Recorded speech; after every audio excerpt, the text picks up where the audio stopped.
No turning back now.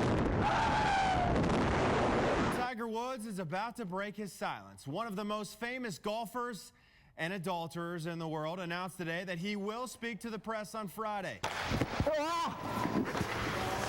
That got me on the side. How about a side of Broncos with your turkey dinner? If that sounds tasty, then you're in luck. The Howard Hawks out of Texas are already one of the best junior college baseball teams of all time.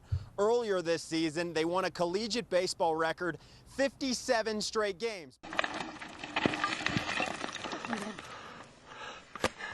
Mountain biking is a tough sport, but it sure is a fun one. Woo! Now get this bike off me!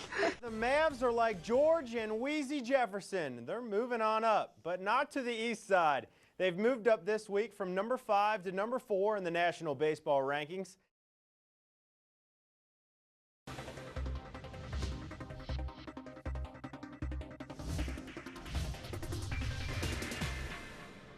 After more than 5 weeks of training, it all comes down to this: a 500-meter swim, a 16-mile bike ride, and a 3-mile run.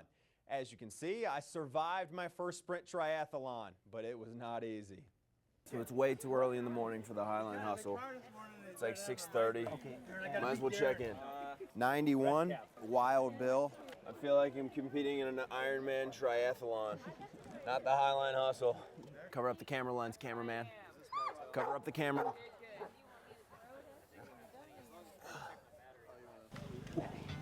Wild Bill, baby. Wild Bill.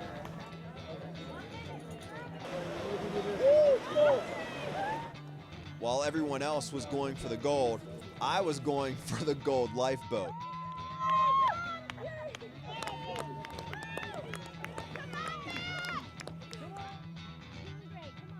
I swear, I have never been happier to see land. I'm in last place and I don't even care. He's doing great. Who does this for fun? Too quick. Some last minute fuel, and I was on my way.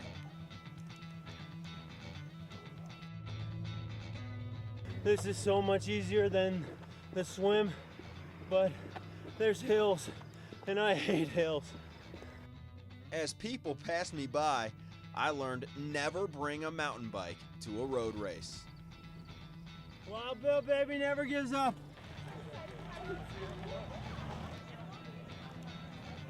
Got some sunglasses on. All right, let's finish strong. Over the hills and around the lake, to the Highline finish we go. I'll take some. Thanks, man. Yeah, how far are we? We only have like a mile left. Mile left. Sweet. Yeah. Let's go.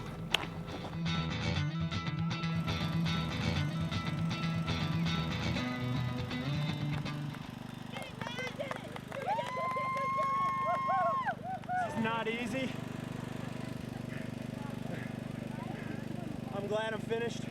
The swim was awful. I had a mountain bike, which wasn't good, and the run was kind of hard, but I finished strong. That's all that matters. Hey guys, you know what? I finished at the back of the pack in the Highline Hustle, but at least I finished. That's right. And I came in 3rd place in my division and won a nice visor. We won't ask how many people were in your division. I'll just tell you, 3rd place and 3 people in my division. But hey, I still got a visor. Yeah! You did better than both of us. That's Yeah. right. That's That's right. right. And you sprinted at the finish. That's right. I like sprinted that. across, which was very good. Good job. All right, we'll be right back. News Channel 5 Sports with Matt Bill.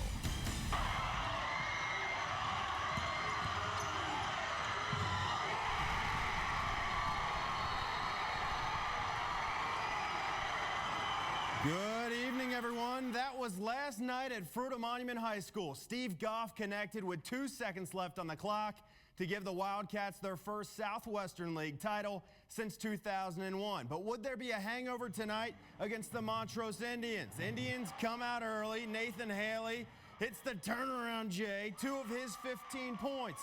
But then the Wildcats work their ball down low. Drew Bridges with a left-handed baby hook. Fruita is up by 8. Tyler Daniels showing off his wheels. The point guard, woo, gets to the basket. The hoop and the harm. And then Fruta shows that they can shrink the floor. Goff up to Bridges, the sophomore, with a game-high 23. And Fruta Monument finishes 10-0 in league play. Final 67-63. Let's stay at Fruta. This time it's the girls' game. Jana Horn to Hannah Bowden. And this is a great give and go. Back to Horn. Montrose is up early. But then Katie Lewis shows that she knows how to go down Baseline Avenue. Oh, a pretty move by Lewis. She scores a team-high 8. But the Indians go back down to the block. Bowden just too tough inside. Montrose wins 44-32. To Central High School for senior night. Warriors hosting Grand Junction. Amy Kame is a Division I product, and she shows it here, going through the entire defense for the bucket. But Central's only up by 2 at halftime. Jamie Dario keeping the Tigers in it. She drills the triple. The junior with 16 points tonight.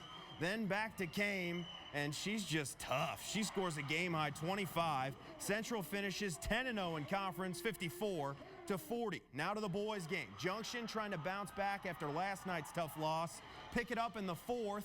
All square. Spencer Hicks with the steal. The pretty dish to Taylor Sanchez. Central's up by 2 with under 5 minutes to go. But Junction's not going down without a fight. Tyler Widner, 3-ball. Tigers grab a 3-point lead.